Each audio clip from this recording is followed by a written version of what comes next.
जय श्री राम, जय बागेश्वर धाम, जय जय हनुमान। दोस्तों, यदि कई बार ऐसा भी होता है कि हम कहीं पे जाते हैं और किसी के सन में आ जाते हैं और हो सकता है कि आप बहुत ज़्यादा बीमार भी हो जाते हैं और आप आंखें चढ़ी चढ़ी हो रही हैं, एकदम से आपको फीवर आ जाता है, बुखार आ जाता है और एकदम आप बेड पकड़ लेते हैं आप और आपका उठने का मन ही नहीं करता है। आपको ऐसा लगता है कि बस मैं सोता रहूं, सब काम काज छोड़ दूं, बस सोता रहूं और आपका किसी भी चीज़ में मन नहीं लगता है।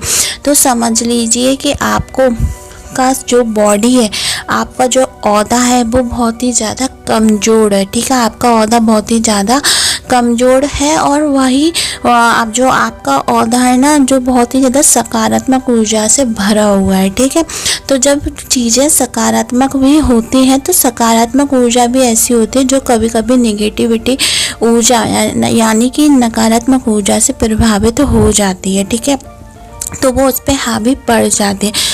जब भी आप कहीं किसी से मिलते हैं, उसके बाद मिलने के बाद आप बीमार हो जाते हैं, कहीं शादी पार्टी में जा रहे हैं, वहाँ से आके आप बीमार पड़ जाते हैं, आपको बहुत ज़्यादा ऐसा थका थका महसूस होता है, आपको नज़र लग जाती है या हाय लग जाती है।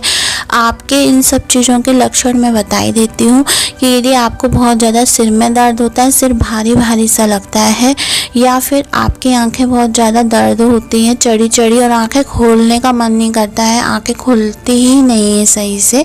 ठीक है, और तीसरा है यदि आपको फीवर आ जाता है, बुखार आ जाता है और आपको एकदम बॉडी आपकी काम करना बंद हो जाती है, पूरी बॉडी में दर्द होता है, पेन होता है, तो भी आपको यही लक्षण दिखाई देंगे। और उसके बाद ये तो देंगे ही देंगे, उसके बाद ये भी है कि यदि आपको दवा काम नहीं करती है, यहाँ की दवाइयाँ काम नहीं करती हैं, आप डॉक्टर को भी दिखा लेते हैं इन सब चीज़ों के लिए, उसके बाद भी दवाइयाँ खा भी लेते हैं, उसके बाद दवाइयों का असर नहीं होता, उतना ही टाइम रहता है, उसके बाद उतर जाता है, दवाइयाँ काम नहीं करती है। किसी भी प्रकार का जादू जो भी होता है ना, टोटका वगैरह, फूका फुकाई, वो भी काम नहीं करता है। किसी भी प्रकार की चीज़ें कर ले वो काम नहीं करेंगी।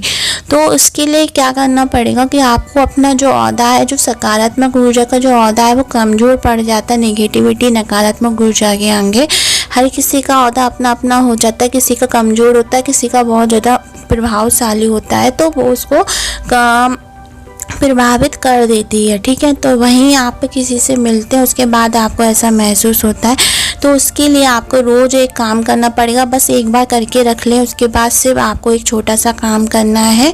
ठीक है, और वो इतना सटीक और मानव उपाय जिससे आपका औदा मजबूत बनेगा और आपको किसी के मिलने के बाद या किसी के टोकने के बाद कि आप बहुत सुंदर लग रहे हैं, बहुत अच्छे लग रहे हैं, उसके बाद आपको कभी भी नज़र नहीं लगेगी, कभी भी हाय नहीं लगेगी। तो वो कौन सी ऐसी चीज़ है, उसको जानने से पहले यदि चैनल पर पहली बार आए हैं तो सब्सक्राइब कर दें, जिससे आपको ऐसी रोचक भरी ज्ञान भरी जानकारियाँ हमारे चैनल पर मिलती रहेंगी। दोस्तों, बस आपको एक छोटा सा काम करना है इसके लिए कि यदि आपको अपना औदा, अपनी जो सकारात्मक ऊर्जा है, पॉजिटिविटी ऊर्जा है, ठीक है, उसको यदि मजबूत करना है, अपने आप अपना जो वो होता है ना, जो अपनी बॉडी अच्छी करनी है ना, कि किसी के मिलने के बाद, किसी के बोलने के बाद आप पे असर नहीं पड़े, आप पे उसका प्रभाव नहीं पड़े, तो बस आपको क्या करना है, मैं 3-4 चीज़ें बोल रही हूँ। एक तो आपको नीम लेना है, लेकिन मीठा नीम नहीं लेना है, जिसको खाने में यूज करते वो नहीं लेना है। जो बड़ा नीम होता है, कड़वा नीम होता है, जिससे जो कि वैसे फूकने वगैरह में जैसे झाड़ते हैं उसमें यूज होता है, माता के मंदिर में यूज होता है। ठीक है, वो नीम लेना है आपको, वो नीम लेना है, उसकी कुछ पत्तियां लेनी है आपको। उसके बाद आपको 6-7 लौंगे लेनी है। ठीक है, कितनी भी ले सकते हैं, 6-7 लौंगे ले लें, 2-3 इलायची ले लें। ठीक है, इसके बाद आपको 2-3 इलायची, 6-7 लौंगे, थोड़ी सी हल्दी और मीठा और कड़वा नीम लेना है। ठीक है, इन सब चीज़ों को अच्छे से आप पीस लें, मिक्सी में पीस लें। मिक्सी में पीसने के बाद इसको एक डिब्बी में रख दें। ठीक है, डिब्बी में रखने के बाद कहाँ पे रखनी है ना, आपको अपनी बाथरूम में जहाँ पे आप नहाते हैं वहाँ रख दें डिब्बी में। जब नहाएंगे रोज़ आप, तो आपको क्या करना है, 2 पिंच, ठीक है, चुटकी भर, बिल्कुल चुटकी भर, आपको समझ लो आधी चम्मच, खाने वाली आधी चम्मच आपको अपने नहाने के पानी में डालकर, जब आखिरी में जब आप साबुन वगैरह लगा लेंगे उसको बिल्कुल पानी डाल के साफ कर लेंगे, जब आखिरी का थोड़ा सा जो नहाते हैं लास्ट में, उसमें 1 पिंच के करीबन मैंने आधी चम्मच वो पाउडर डालकर आपको नहाना है, अपने शरीर पर डालना है वो पानी, अपने बकेट अपने बाल्टी में डाल के नहाएं। ऐसा करने से आपका गुरु ग्रह बृहस्पति ग्रह तो मजबूत होगा ही होगा, जिससे कि आपको हर चीज़ में मन लगेगा, ज्ञान की वृद्धि होगी, साथ में आपका व्यापार नौकरी में भी तरक्की मिलेगी। साथ ही साथ यदि बृहस्पति है ना योग गुरु ग्रह मजबूत है तो ये सब चीज़ों से भी आप दूर रहेंगे। और जो मैंने लौंग इलायची का जो बताया, हल्दी का भी बताया है और नीम का, तो इससे आपके कोई भी नेगेटिविटी आपको हानि नहीं पहुंचा सकती, आप पे प्रभाव नहीं डाल सकते हैं, आपके शरीर पर वो हावी नहीं हो सकती है। तो ये करके देखें, बहुत ही ज़्यादा सटीक और मानव उपाय है, इसको आप अपने बच्चों के ऊपर भी लागू कर सकते हैं उपाय को।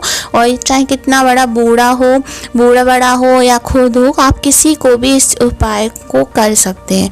तो करके देखें, यदि इन सब चीज़ों से बहुत ज़्यादा परेशान हो चुके हैं कि थोड़े से में ही हाय नज़र लग जाती है, आप बीमार हो जाते हैं, तो ज़रूर करें। तो दोस्तों, ऐसी रोचक भरी ज्ञान भरी जानकारी के लिए हमारे शिव गुरु की कृपा को सब्सक्राइब करें, लाइक करें, कमेंट में जय बागेश्वर धाम हर हर महादेव जरूर लिखें। धन्यवाद दोस्तों।